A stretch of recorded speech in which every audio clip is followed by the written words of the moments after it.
Well, welcome to the first Catholic Charities Chats. My name is Sister Betsy Van Duzen, and I am the Director of Community Partnerships for Catholic Charities. I had the privilege of being with Janice Thompson at her Christmas show, and she said, why don't you think about doing a show for us? So this is the first Catholic Charities Chats. And basically our format will be to tell you a little bit about Catholic Charities in the Diocese of Albany. We comprise 14 counties, 10,000 square miles, and we have programs that span across those counties, and then also program-specific things like housing, community maternity services, disabilities program, different disability services. So our goal is to share little bits of information and to inform you about what the work of Catholic Charities is. As you're probably very well aware, here in Schenectady, we had a big fire, and so we're congratulating the Schenectady Foundation and so many service providers here in the city for stepping up and really making a difference in the lives of those 60 individuals who are really certainly being challenged, and the generosity of the people all around. So we're very grateful for that, and Catholic Charities has played a very small role in that, but very significant role in helping to house 6 of those 60 people and continuing to work with other organizations to do that. Each show will have a topic, and we'll take the opportunity to tell you about one of our programs or one specific aspect of what Catholic Charities is doing. Today we have 2 visitors from our Schenectady Senior and Caregiver Support Services, Walter Fosdick and Louise Remillard. Hi. Welcome. Hi. Thank you. Thank you for having us. I'd like you to just tell us, if you would, a little bit about what you do and then the work that happens overall in your agency and how it is that people can find out more about you and how they can access your services. So Walter, why don't we start with you? Okay. I am the Program Director for Catholic Charities Senior and Caregiver Support Services, and I really am the administrative support for the operations of the program. We have 8 programs that we currently run out of the Erie Boulevard office. We have a nutrition outreach education program, which is SNAP benefits, food stamps, and we help anybody of any age with that program. We have a nutrition program, which is a congregate dining site, as well as Meals on Wheels dining, which is where we take meals and deliver them to seniors who are at home. We have 2 transportation programs. We have congregate transportation and we have a medical transportation. So we can take seniors who reside in Schenectady County and take them to their medical appointments, even if they're outside of Schenectady County. We have a bunch of folks who actually go to St. Mary's in Amsterdam for dialysis. We also have an aging service program where we do some casework with seniors, just general information and referral. We also have a health information, insurance, counseling program. And what's the acronym for that? It's HICAP. HICAP. You always say the acronym, but you very rarely say what it is. And that's really beneficial. It helps people who are dual eligible as well as seniors who are just turning 65. And when you're making that change to Medicare, there's a lot of rules, and having a counselor and our counselor has been doing the program for 14 years, so she's extremely knowledgeable and knows all the ins and outs. It's very helpful to have somebody help walk with you on that path. So basically what we do at Senior Services is we really help people to age in place, help seniors stay in their homes. We help their caregivers support their seniors so that the seniors are able to live happier, more successful lives by being able to stay at home. Is what I do. And I really have the easy part, being the administrative support. The magic really happens from the program managers who are out in the field every day, who are working with the clients and working with the frontline staff. Great. Yeah. Well, thank you. Thank you. Louise, tell us about what you do. I'm the manager for the Meals on Wheels nutrition program. We run 4 congregate dining sites. One is JCC, one at Tenike, one in Dwaynesburg, and one in Scotia Glenville. They're open Monday through Friday, 9 to 2. And then we have the Meals on Wheels program, which we deliver meals either 5 days or 7 days a week, depending on what the client's needs are. And people that are eligible are 60 years of age or older. not driving, not able to provide meals for themselves due to a physical or mental limitation, have no family close by that can help them prepare a nutritious meal every day. The drivers come once a day between 10 and 1, depending on where you live on the route. We try to do it geographically to save on miles and like that, because our drivers use their own vehicles. Okay. They carry the hot food into what they call warming ovens, which are plugged into their cigarette lighters so the food remains at proper temperatures. Then the cold portion of the meal is in a cooler with ice packs so that everything is at the right temperature. The drivers are sometimes the only person you might see that day, the senior might see that day, because their family works, they live out of town, or they're not available. So they bring them not only a hot meal, they bring them a little conversation and a wellness check to make sure that they're doing okay. And because the driver sees you every day, if they notice something, like you're not eating or you're more lethargic or you're not moving around like you used to, they would call the office and we would contact the client's family or their emergency contact, whoever that might be, to just let them know how they're doing and that we think they need to go check on them. Sure.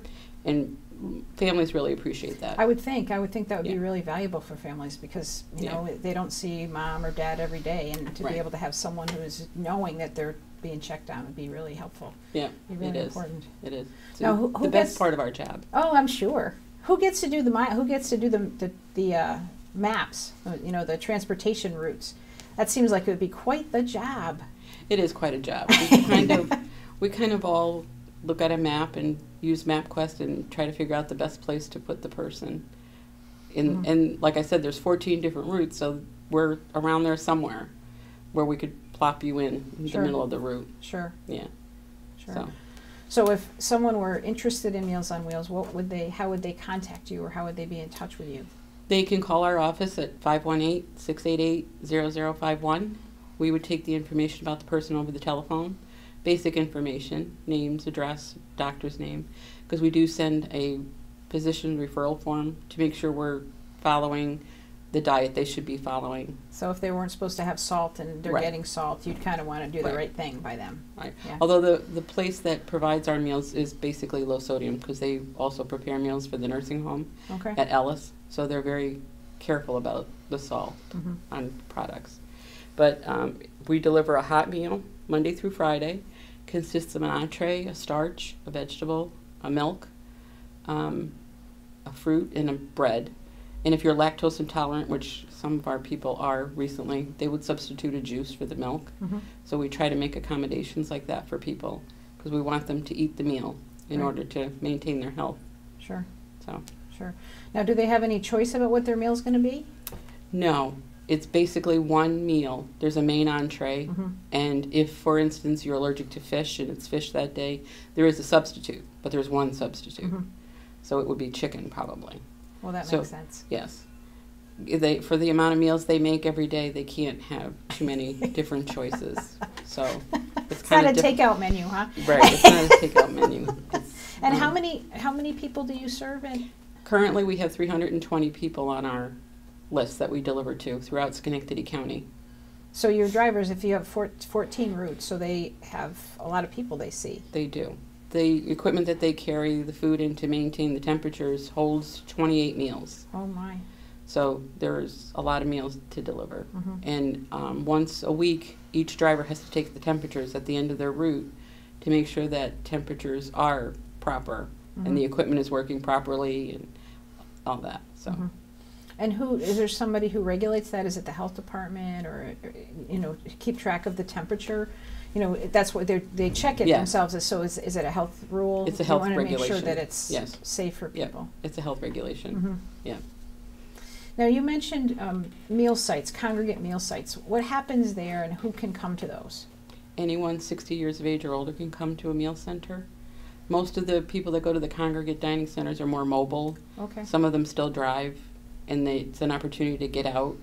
Once a week, the centers do shopping trips, like to a grocery store, so that makes it easier for the clients. They take them from the meal center shopping and then take them home. They have different presentations and activities at the congregate center, giving them information about different topics. which is very informative for the clients.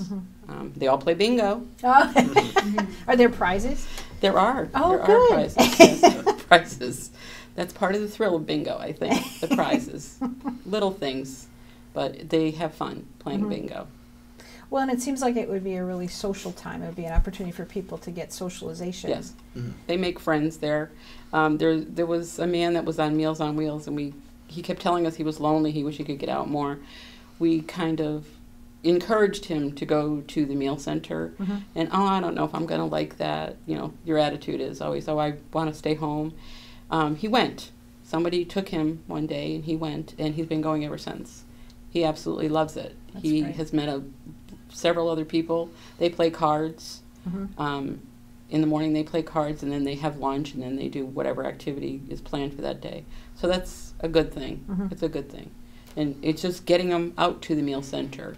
Because once they're there, they see what it's all about, and then they like it. So that's good. Walter, what are some of the issues that seniors face, you know, trying to stay in their home, but what are some of those issues that people encounter? There's many things that, you know, most seniors would encounter. Up top on the list would be nutrition, you know, lack of, you know, some seniors don't have the stamina to stay at the stove and cook. They're no longer able to drive. So, and if you're not eating healthy, you're not going to have the strength to stay at home. Some of it is finances. Some of it is lack of network. Unfortunately, some seniors just need some assistance, reminders with taking daily medications. So really, those are the biggest things that we see when, you know, we're helping folks with our Meals on Wheels program. Those kind of challenges. And it sounds like it matters, that person coming in with the meal really makes a difference to your folks. I mean, that it really helps them not feel so isolated and really feel connected to the bigger community. It does. It really does. And also at the congregate sites, we have various groups throughout the year will come and volunteer, and they'll bring children, school-age kids, some of the developmentally delayed students will come and work with the seniors so that the seniors are able to interact with more than just the staff and each other. They also have that ability to speak with children who would be their grandchildren's age. So it's really great to have those kind of collaborations that we do at all of the 4 meal sites throughout the year. That's great. What kinds of things can people do to be helpful to you? I mean, are there needs that you have in your programs that would be helpful? You know, it'd be great if this, more drivers, you know, what would be helpful to you in your program? You know, certainly in your program, Louise, but in general, Walter. In general, I think specifically congregate and Meals on Wheels, we could always use, especially the congregate sites, we could use volunteers who would be interested in. I'd like to come in and, you know, every third Tuesday do a craft event. And then, you know, we could provide supplies, and if that's teaching folks how to crochet, or if that's painting, or, you know, just something like that that's out of the ordinary. Bingo callers are always welcome. always welcome for bingo callers if anybody wants to do that. Anybody who also is interested in doing some meal prep, you know, we could always use a hand in the kitchen. While most of our food from the congregate sites come from Glendale Nursing Home, it doesn't come fully cooked, so we do some prep work to get it ready to go. As far as the other programs, you know, we could always use a couple of hands office work if anybody's interested.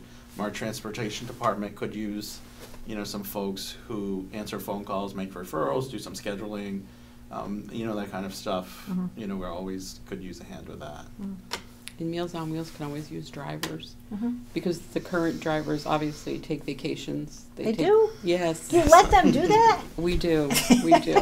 Very generous that You way. are. Very generous that way. They take doctor's appointments just like everybody else, so they need a day off to go to the doctors because you have to go when the doctor has an opening, kind of thing. So somebody that could substitute for that would be very helpful. And since we do operate 7 days a week, weekends are harder to cover because people work during the week. Some of our drivers work at other jobs during the week, but they work on the weekends as well for us. and they take vacations as well. And then The nerve. the Meals on Wheels driving position, really, it's not a full day. It's like a 3-hour commitment. Sure. 10 to 1. It's Yeah. not a huge chunk of time out of anybody's schedule. So who would be an ideal volunteer for Meals on Wheels? You know, somebody who, I don't know, maybe recently retired? People that are retired and are at loose ends, not sure what to do with themselves, Mhm. because you're so used to, when you're working, you have such a schedule. Your life is kind of structured Mhm. because you're at work 8 hours a day or whatever. It's hard to get used to being like floundering. You're Mhm. not sure what to do with yourself. So, and 3 hours is really great. You have a chunk of time that you know what you're doing, and you feel very, very useful and helpful Mhm. delivering meals to seniors, because you're doing something more than pushing papers. Absolutely. You're actually interacting with someone who could be your grandmother, your great-grandmother, your grandfather, kind of thing. That always makes you feel good to do that, just to Yeah. talk to someone different. And they all have stories. Like, you know, some of them, they like to tell you stories about their family and Mhm. where they came from, in Italy, Germany, different things like that. And, you know, 5 minutes every day is a lot to the seniors, and it doesn't cost you very much. Mhm. So it's a nice give and take. Yeah, I mean, it sounds like a great opportunity for someone, or some, you know, people who are trying to figure out what they're going to do in Right. their young retirement, and wanting to have something to do or to be engaged with, and to really make a difference. I mean, Yeah. they're probably seeing 20, as many as 28 People, seniors a different day. people, Right. yeah. Sure. And everyone's different. Everyone's different. They all have their own personalities, obviously. Mhm. So Mhm. it's very nice.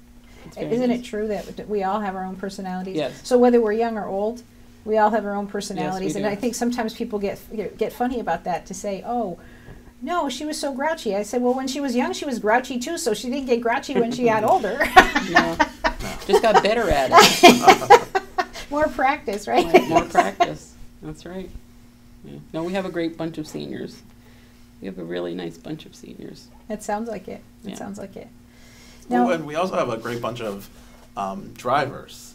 I mean, this past winter was terrible. I think everybody would agree. But they went out and delivered the meals with minimal complaints. I know a few times folks had got stuck in snowbanks. If you think about a senior who has mobility concerns, they're not out shoveling their driveway. However, they still need to get their meal. Right.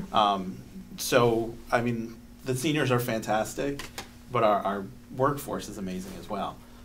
To do this every single day and do it with a smile and are engaging, we help, you know, some of the seniors aren't even able to get their mail, so they will ask the driver on your way in, do you mind just grabbing my mail or the paper?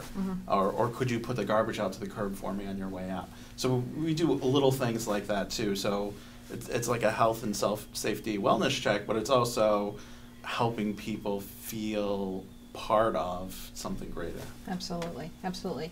Now, are there other programs where volunteers are used in Schenectady seniors? Yes, we have volunteers with our transportation program. We have some drivers. We do have some small buses that have wheelchair lifts. So there are some requirements to the type of license that you have. But we also do have minivans that folks are able to drive. But, you know, we could always use drivers. You have to come in, you know, there's a test you have to take, Oh, sure. because you're assisting folks from the vehicle to their door, or from their door to the vehicle to the doctor's office. So it's not just honking and waiting at a curb. You know, it's much more than that. So, and like I said, office work, we could always use volunteers for throughout the entire agency. And in Dayhaven, we have a garden space that's shaded. So if any group would be interested in kind of taking that on as a project to help us make it more friendly and nicer looking, you know, certainly we would be. Tell us a little bit more about Dayhaven. So Dayhaven is our adult social model daycare. So folks with Alzheimer's, dementia, FTD, any kind of cognitive or memory, FTD? frontal temporal dementia. Okay, thank you. Frontal lobe temporal dementia, Thank which really attacks people in their late 40s, early 50s. So it's a much younger population who suffer from this diagnosis. So what we do is we have programming, we have activities, we provide breakfast, lunch, and a snack. We have music therapy, we have art therapy, we have massage therapists. We have a beautician who comes in 4 days a week, cuts hair. We assist folks with using the restroom if they need that. We can assist folks with eating if they have limited use of their hands. So it's a very large place, so we're very wander-friendly. A lot of times folks who have Alzheimer's just like to walk and walk and walk. So our space is large enough that they can do that, and it is secured so people can't wander off. Mm-hmm. All of our staff are long tenured staff there. They have, probably grouped together almost 70 years of experience working with this population. So it's a really great program, and it's unfortunately needed. Mm-hmm.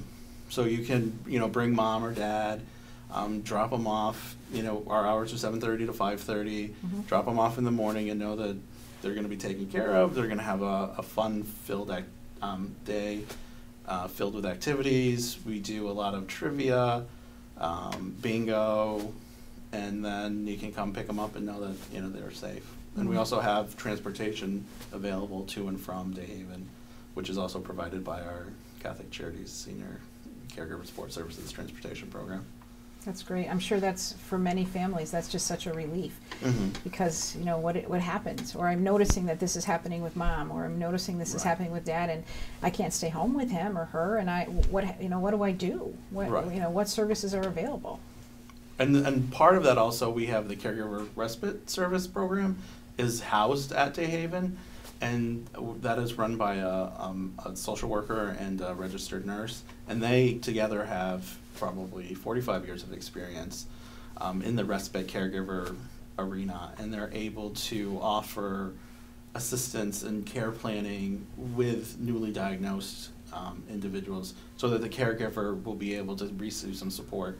Because the study shows that really, as much as we need to help, the participants who have the diagnosis, the caregivers need as much support as well, because it's very stressful knowing you have somebody who's losing their memory, mm-hmm. and then you're working and trying to take care of that. So being able to have support groups, which we have, and just somebody to sit down and talk and know where you're coming from and figure out, the plan, mm-hmm. and how to how to help them through this process. Yeah, and I would think cope with and be encouraged in and supported at that time, because it seems to me really very difficult. I mean, mm-hmm. a very difficult time. Now let's give, Louise gave the phone number before, but let's give the phone number again. And also there's an email that people should use, or a website. You could also give that. Okay. So Louise's phone number is different than ours. Our main number is 518-372-5667. And then our email is info@CATHCHARSCHDY.org. I'm sure that will come up on the screen so people can see that. So if anybody sends an email to that, we certainly will get it to the right place. Now, could you tell us a story about someone who's benefited from one of your programs, or someone that you know has it's mattered to, whether it be a family member or one of the clients that you're serving? We have a gentleman now currently on Meals on Wheels that lives on his own in a house by himself. He was taking pretty good care of himself, according to him, until he fell in the bathroom, mm-hmm. and he was there for like 26 hours, he told me, before someone came to his house and found him. Severely dehydrated. I think he was in the hospital for a couple of weeks, and then the discharge planner at the hospital called us and referred him for Meals on Wheels. And so he started on the Meals on Wheels program, and I had the opportunity to visit with him after he'd been on the program for a couple of weeks, and the difference is astounding. He's got a lot more energy. He raved about the meals because it's a meal that's there for him. He didn't have to think about it, worry mm-hmm. about what he was going to make, because before that he was eating like canned beans and simple things, because he just had no energy or desire to cook. Mm-hmm. So the meals were tremendous help for him, and now his memory's getting better, he said. He's able to walk a lot better. He doesn't use his cane as much as he used to before because his strength is coming back. And he's very grateful for the Meals on Wheels and for his visit every day from the driver. So I'm sure he definitely is a success story. Absolutely. Yeah. Absolutely. Now, do people have a preference? I mean, they probably don't have a choice, but is there a sense that men like to have women drivers and women like to have men drivers, or they don't care? They're just happy to have company. They mostly like to know who's coming. Uh-huh.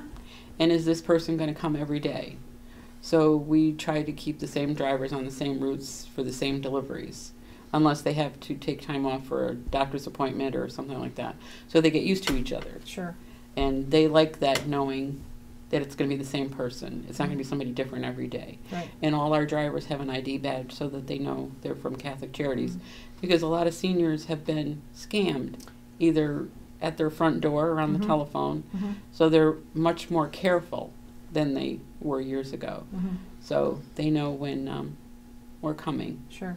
They know about what time the drivers are coming because they pretty much get there at the same time every day. Yeah. Because they leave the hospital with their food at the same time. Mm-hmm. So unless they run into any problem along the way, they're going to get there about the same time every day. Right. And you get used to that time. Sure. The seniors get used to that That's time. right. Yeah. And so. And it is really true. I think that as we age, the regularity and Yes. the pace of things, it's sort of like this. It's very deliberate, and I kind of like it that way better. And I'm sure that would be very significant for seniors. Most people don't like change, Mm-hmm. and seniors really don't like change.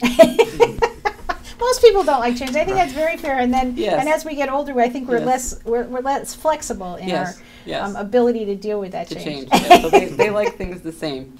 They like things the same. So, and we try to accommodate them when we can. Wonderful. Yeah. Do you have anything else you'd like to share before we conclude today? Oh, Okay. we're- Great. Thank you Good, for having thank you. us. You're very welcome. I'm glad that you're here. I just wanted to end with a few things, just a couple Catholic Charities things that are going on. We have coming up our Golf for Good, which is in partnership with Unity House in Troy. It's on June 1st at Schuyler Ridge Country Club, and they will be raising money for our programs in Rensselaer County and the good work that we do in partnership there. And then our signature event for Catholic Charities is on June 18th at the New York State Museum. It's called it's called Night at the Museum. And we gathered and honored two people. This year we're honoring Sister Anne Bryan Smolin posthumously with the Bishop Howard Hubbard Humanitarian Award, which is given for someone who has made a huge difference in the world during their lifetime, and certainly Sister Anne did that. And the second honoree with the Sister Maureen Joyce Catholic Charities Award is John Daly from Amsterdam, and he has been involved with Catholic Charities for decades, literally, and has been a very significant player there. So that evening is a wonderful time to be at the New York State Museum to celebrate summer and to help raise some funds and raise friends with the many players who will come and be a part of that event. You can check us out at www.ccrcda.org, or our phone number is 518-453-6650. Certainly, every contribution that we make, whether it's time, talent, or treasure, matters to people. And in the work that we do through Catholic Charities, we do that in so many different ways. And we certainly work with the folks who are vulnerable, people in need of basic needs. We empower individuals, so some of our seniors are being empowered. We strengthen families and communities. We respond to those in crisis. We have a disaster program that is working with folks, and our domestic violence program really impacts people's lives, and the shelters that really house people who have maybe no place else to go. So we look forward to having another opportunity to sit with you and chat with you in Catholic Charities Chats. Sister Betsy Van Duzing signing off.